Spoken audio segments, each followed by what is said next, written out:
Hey there, explorers of the human body.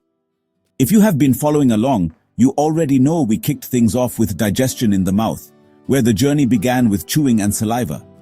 Then, we dove into the stomach, where food got churned into a mushy soup called chyme. If you missed those episodes, make sure you check them out for the full story. Trust me, it all connects. Now, today's star of the show is the small intestine. And listen, do not be fooled by the name. This thing is anything but small.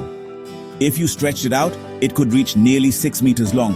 That is basically a giraffe chilling inside you, all coiled up. When chyme leaves the stomach, it enters the first section of the small intestine, the duodenum. This is the chemical kitchen, where the pancreas sends in enzymes like tiny scissors to cut proteins, carbs, and fats into smaller usable parts. Meanwhile, the liver and gallbladder bring bile to break fat into little droplets.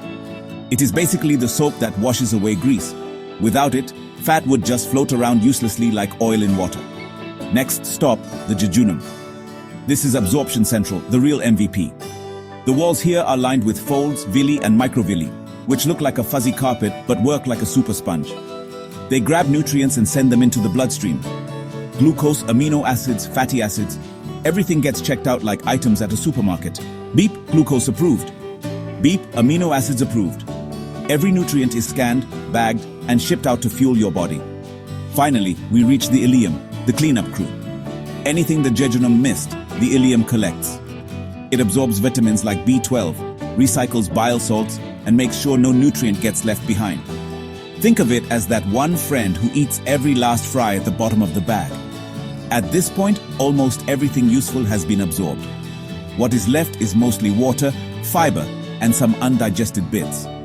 The small intestine politely hands it over to the large intestine, where, well, let us just say things get a whole lot smellier. So the small intestine is not just some squiggly tube. It is a chef's kitchen, a sponge, a recycling plant, and a delivery service all rolled into one. Without it, that burger, pizza, or plate of jollof rice would not turn into the energy that keeps you alive and kicking. And before you go, do not just absorb this knowledge like the jejunum. Share the love. Hit that subscribe button to Body Atlas with Wizzy so you never miss another fun ride through your amazing body. Come on, your intestines are working hard. The least you can do is click subscribe. Credits. Body Atlas with Wizzy.